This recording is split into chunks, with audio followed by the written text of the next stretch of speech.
धन्यवाद, नमस्कार. आज गुरुपौर्णिमेनिमित्त गणेश सरांनी आपला सत्कार केला, त्याच्याबद्दल तुम्ही काय बोलू? नाही, गणेश सरांनी सत्कार करण्यापेक्षा मी म्हणेल की गावांनी गणेश सरांचा सत्कार करायला पाहिजे. कारण आज जे काम गणेश सर मोरे साहेब खरंच कळस गावासाठी करतात, म्हणजे तेवढं जेन्युनली कुणीही करत नाही. म्हणजे निस्वार्थ, कुठलाही स्वार्थ नसताना कुणाचं छोटं काम असू द्या ते करण्यामागं जर कोणाचं जर हात असेल तो फक्त गणेश मोरेंचाच आहे.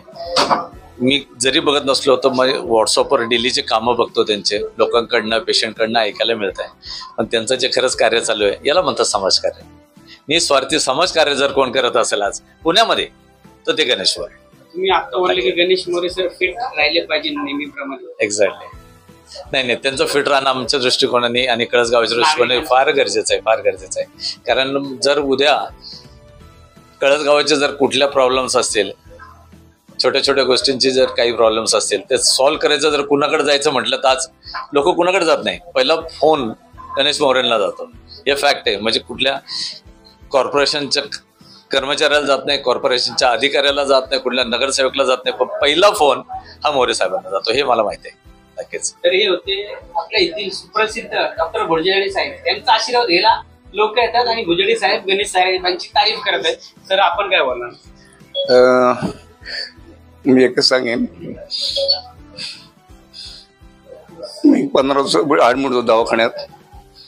सरांना म्हटलं सर इथं पैसे फार खर्च होता. सर म्हटले गणेश तिकडून डिस्चार्ज घेऊन पहिले इकडे, तू एवढं काम करतो, एवढं तुम्ही काम करता, तुमच्याकरता 100 माणसं लाईन उभी करेन, पैशाची काही काळजी करेन नाही. त्या ठिकाणी माझा अर्धा हजार बरा झाला. तो त्यांचे फार धन्यवाद, नमस्कार.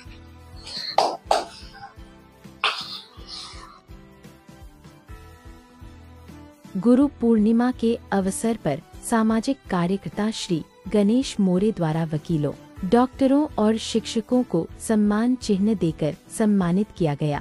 गुरु पूर्णिमा के अवसर